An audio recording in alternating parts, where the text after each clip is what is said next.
Good morning हमारे प्यारे बच्चों, आपका कृष्णा ऑनलाइन क्लासेज में स्वागत है।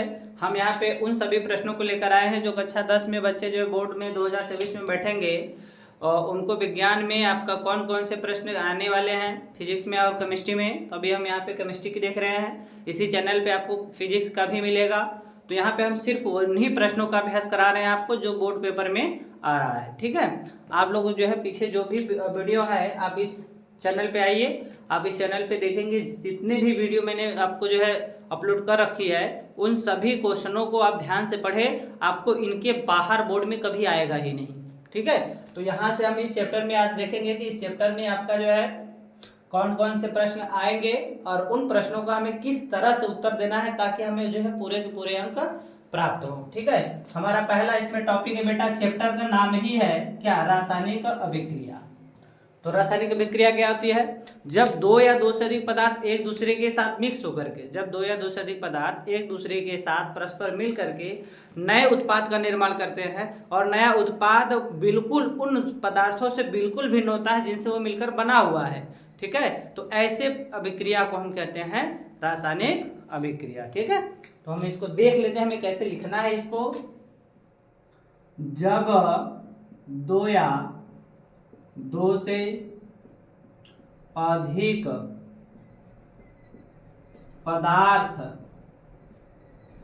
ठीक है, जब दो या दो से अधिक पदार्थ एक दूसरे के साथ क्या होगा बेटा, साथ मिलकर नए पदार्थ, लीजिए ट्रैक्टर आ गई। यहाँ पे बेटा ट्रक हमेशा आती जाती रहती है जिसकी साउंड बहुत ज़्यादा होता है, इसलिए हम लोग को थोड़ा सा वीडियो को बीच में रोकना पड़ता है, इसके लिए सॉरी। बट हम लोग जो है आगे बढ़ते हैं। हमने लिखा बेटा, जब दो या दो से अधिक पदार्थ एक दूसरे के साथ मिलकर नए पदार्थ का क्या करते हैं बेटा, निर्माण करते हैं। ठीक है, और आपका जो है लीजिए और नया पदार्थ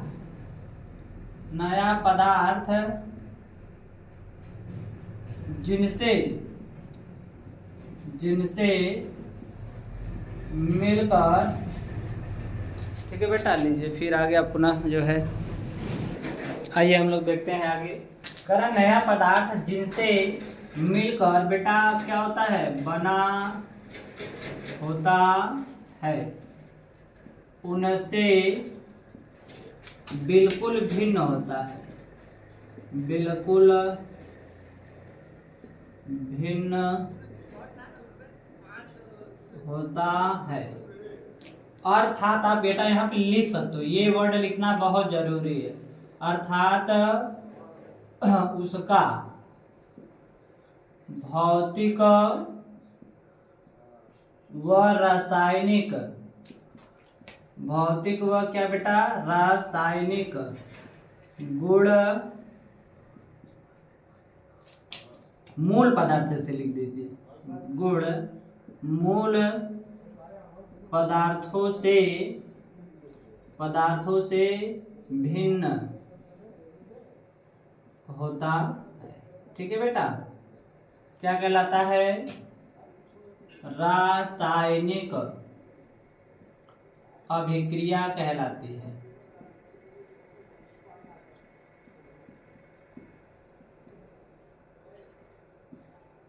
ठीक है बेटा, रासायनिक अभिक्रिया कहलाती है।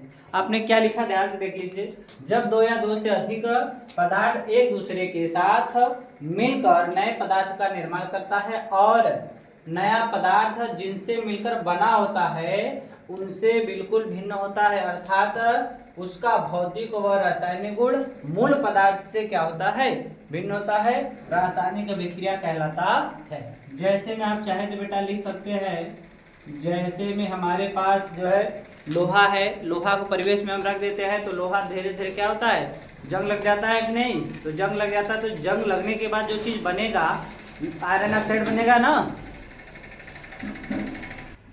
आयरन ऑक्साइड जो बनेगा बेटा वह बिल्कुल क्या होगा, जिनसे मिलकर बना है उससे क्या हो जाएगा, बिल्कुल एकदम भिन्न होगा। अभी ट्रैक्टर आ रही थी इसलिए थोड़ा सा रोकना पड़ा था।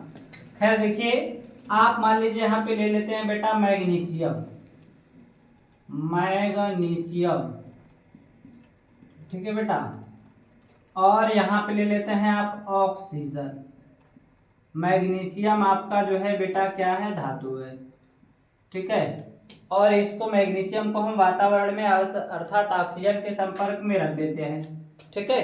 अब ध्यान देखिएगा, जब ये दोनों एक दूसरे के संपर्क में आएंगे, ठीक है, जब ये दोनों एक दूसरे के संपर्क में आएंगे तो सर इन दोनों में कुछ रिएक्शन होगा, और रिएक्शन होने के बाद जो है आपका कुछ ना कुछ जो है नतीजा निकलेगा। नतीजा मतलब उनका जो है कुछ ना कुछ नया चीज बनेगा, ठीक है। तो ये जो मैग्नीशियम है बेटा, इस ऑक्सीजन से जब रिएक्ट करता है तो आपका बनाता है मैग्नीशियम ऑक्साइड, और जो मैग्नीशियम ऑक्साइड बनेगा, ठीक है, जो मैग्नीशियम ऑक्साइड बनेगा वो बिल्कुल ऑक्सीजन या मैग्नीशियम से बिल्कुल मैच नहीं करेगा। क्या बनाएगा ये बेटा, मैग्नीशियम, मैग्नीशियम ऑक्साइड, ठीक है, मैग्नीशियम ऑक्साइड। अब यहीं पे बेटा आयरन ले ले हम, आयरन, इसे लोहा भी कह सकते हो बेटा, ठीक है। प्लस हमारे पास क्या है, ऑक्सीजन है। इसको भी परिवेश में जब हम छोड़ देते हैं ऑक्सीजन के संपर्क में, तो जो ऑक्सीजन है बेटा बहुत बेकार इंसान है, ठीक है। ये अच्छे खासे लोगों को जो है, अच्छे खासे लोगों को जो है राख में बदल देता है। ये बहुत अच्छे हैं, ये बहुत अच्छे हैं, और ये बहुत ही खराब इंसान है, ये एकदम बेकार इंसान है। यह जब इनको देखता है, इनको देखता है, इनको देखता है, तो इनको जो है खराब करने में लग जाता है। जैसे पढ़ने वाले जो बच्चे होते हैं, ठीक ना, तो जो पढ़ने वाले बच्चे होते हैं बेटा, इनको जो है ये खराब कर देता है। ये क्योंकि ये स्कूल वगैरह जाता नहीं है, ये पढ़ा लिखा है नहीं, तो ये नहीं चाहता कि ये सब पढ़ लिख करके अच्छा बन जाए। जैसे ही यह इनके संपर्क में आता है सर, आयरन मैग्नीशियम ऑक्साइड बन गया, ये बिल्कुल खराब, ये किसी काम का भी नहीं है। और यह लोहा बहुत सुंदर होता है, देखने में अच्छा लगता है, ये आपका घर मकान में लगाने के काम में आता है, लेकिन बेचारा यदि इसके संपर्क में आ जाएगा तो ये बिल्कुल खराब हो जाएगा, जिसे हम कहते हैं आयरन ऑक्साइड, आयरन ऑक्साइड। तो सभी लोग चाहते हैं बेटा कि हमारा जो है कोई भी पदार्थ खराब ना हो। तो यदि इनको खराब होने से बचाना है बेटा, तो दो ही काम करना है, या तो इनको जो है इनके संपर्क में आने ही नहीं देना है, ठीक है। पहला काम, इनको इनके संपर्क में आने ही मत दीजिए, क्योंकि ये अपना क्वालिटी कभी नहीं छोड़ने वाले। चोर जो होता है कभी भी आपका कह दे कि सर हम चोरी नहीं करेंगे, संभव ही नहीं है। तो ये ऑक्सीजन कह दे कि सर हम लोहा के साथ ऑक्साइड नहीं बनाएंगे, मैग्नीशियम के साथ ऑक्साइड नहीं बनाएंगे, तो ऐसा कभी संभव है, ठीक है। वो बस आपसे कह रहा है कि नहीं बनाएंगे, लेकिन वो अपना क्रिया शुरू कर देता है। आप एक दिन के बाद देखेंगे तो आयरन के ऊपर जो है भूरे रंग का कुछ कवर जो है आना शुरू हो जाएगा, तो आप देखेंगे वो जो भूरे रंग का होता है बेटा, वही आयरन ऑक्साइड होता है। तो आप इनसे कहेंगे सर आप तो कहे थे कि जो है नहीं बनाएंगे हम ऑक्साइड, हम इनको खराब नहीं करेंगे। कहेंगे क्या करें सर, जब घोड़ा जो है घास से दोस्ती करेगा तो खाएगा का, मेरा काम है सर, मेरा काम है किसी के साथ मिल करके उसको जो है ऑक्साइड में बदलना, खराब करना। हम कैसे कहें कि जो है हम नहीं कर पाएंगे, ठीक है। तो ये आपका बिल्कुल खराब हो जाता है, ठीक है बेटा। अब ये किसी काम का नहीं है, ये एक प्रकार से एकदम बेकार चीज है, इसका कोई भी काम नहीं है, ठीक है।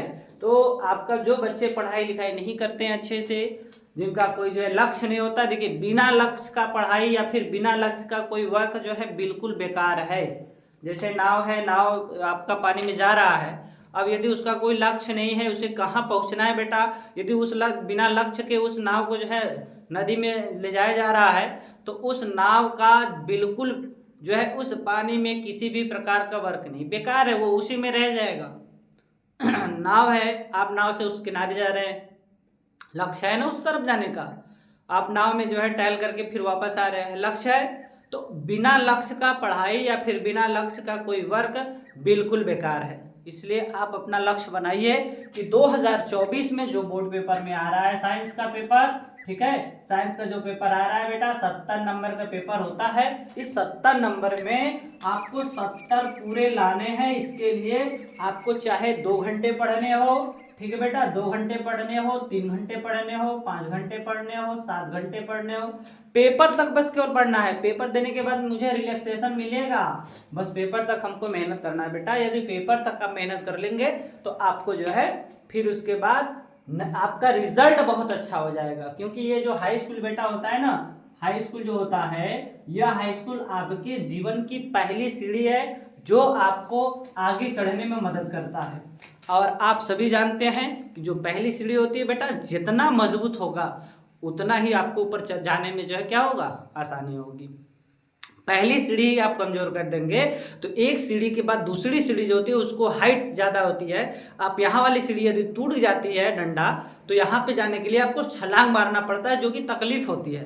तो आप जो है पहली सीढ़ी जो आपकी हाई स्कूल है बेटा, इसको जितना मजबूत बनाओ, इतनी अच्छी टॉपिक, इतने अच्छे नंबर से पास हो, और आपके पास नॉलेज भी होना चाहिए। नंबर के साथ साथ आपके पास नॉलेज बेटा होना चाहिए। बिना नॉलेज के समझ लीजिए ये आपका हाई स्कूल का रिजल्ट बेकार है।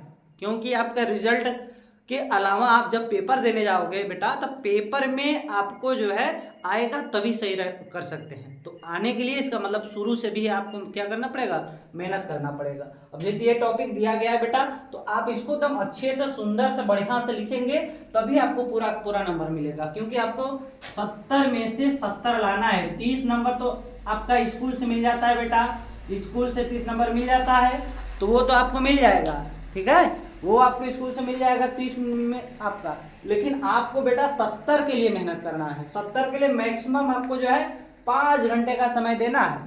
और यहाँ पे मैं उन सभी प्रश्नों को आपको बताऊंगा जो आपके बोर्ड पेपर में आएगा, और यहाँ उन प्रश्नों के अलावा दूसरा प्रश्न आएगा ही नहीं। मैं उन सभी प्रश्नों को आपको बता दूंगा जो बोर्ड पेपर में आ जाएगा, ठीक है बेटा। हम आगे देखते हैं। इसमें हमारा दूसरा टॉपिक जो होता है रासायनिक समीकरण होता है। रासायनिक समीकरण, इसको बेटा हम कहते हैं chemical reaction, sorry equation, chemical equation, chemical equation, ठीक है बेटा। अब रासायनिक समीकरण क्या है बेटा, ये एकदम बिल्कुल सरल है। रासायनिक समीकरण जो है बिल्कुल सरल है। क्यों? क्योंकि जो रासायनिक अभिक्रिया होती है, जो आपका जो है दिया गया, जैसे मैग्नीशियम में बेटा ऑक्सीजन है या मैग्नीशियम ऑक्साइड है, तो इनका कुछ सिंबल होता होगा। तो यदि इन समीकरण को इनके जो है संकेत के रूप में प्रदर्शित कर देंगे तो वो हमारा हो जाएगा रासायनिक समीकरण। किसी भी रासायनिक अभिक्रिया को हम यदि संकेत के रूप में प्रदर्शित करते हैं तो वह हमारा कहलाता है रासायनिक समीकरण। आप इसका डेफिनेशन क्या लिखेंगे? यदि हम किसी रासायनिक अभिक्रिया को उनके संकेत के रूप में प्रदर्शित करते हैं तो संकेत के रूप में जो भी समीकरण हमें प्राप्त होता है उसे हम रासायनिक समीकरण कहते हैं। जैसे में मान लीजिए ऊपर वाला बेटा ही ले लेते हैं, ऊपर वाला ही ले लेते हैं, तो हमारा जो है मैग्नीशियम का होता है बेटा Mg, और ऑक्सीजन का होता है O2। ये क्या हो जाएगा बेटा MgO। यहाँ 2 से मल्टीप्लाई कर दीजिए, यहाँ से 2 से मल्टीप्लाई। ये जो है बेटा आपका है केमिकल इक्वेशन है, केमिकल इक्वेशन, ठीक है बेटा। ये क्या है? केमिकल इक्वेशन है। अब नीचे वाला देख लीजिए बेटा, आयरन का संकेत क्या होता है? Fe होता है। फिर ऑक्सीजन को तो अभी ऊपर लिखे हैं O2 होता है, और ये दोनों मिलकर के बेटा क्या बना, सॉरी FeO बनाएंगे, FeO, ठीक है। तो यहाँ पे बेटा 2 से गुणा कर दीजिए, यहाँ 2 से गुणा कर दीजिए। ये भी आपका क्या है बेटा? केमिकल रिएक्शन, केमिकल इक्वेशन, ठीक है। इसमें बहुत ज्यादा मेहनत नहीं करना है, बस आपको सीधे से लिख देना है। किसी भी रासायनिक अभिक्रिया को उनके संकेत के रूप में प्रदर्शित करने पर जो भी समीकरण हमें प्राप्त होगा उसे हम क्या कहते हैं? रासायनिक समीकरण कहते हैं, ठीक है बेटा। ये आपका हो गया बिल्कुल राइट, रासायनिक अभिक्रिया और रासायनिक समीकरण। यदि आपके पेपर में आता है रासायनिक अभिक्रिया और रासायनिक समीकरण को उदाहरण द्वारा समझाइए, ठीक है, तो आप जो ये परिभाषा लिखेंगे और ये आपका एग्जाम्पल लिख देंगे, आपका जो है पूरे नंबर मिल जाएंगे, ठीक है बेटा। अब इसका स्क्रीनशॉट ले लीजिए बेटा, लेकिन थोड़ा सा आप यहाँ और ये देख लीजिए, ये जो एरो होता है बेटा ना, इस एरो इधर का जो होता है उसे हम अभिकारक कहते हैं। क्या कहते हैं? अभिकारक। और एरो इधर का जो भी रहे, चाहे एक ठो बने, चाहे दो ठो बने, चाहे तीन ठो बने, इसे हम कहते हैं उत्पाद। ठीक है बेटा, जो इधर रहेगा उसे क्या कहेंगे, अभिकारक, और इधर जो रहेगा उत्पाद। अब इसका स्क्रीनशॉट ले लीजिए।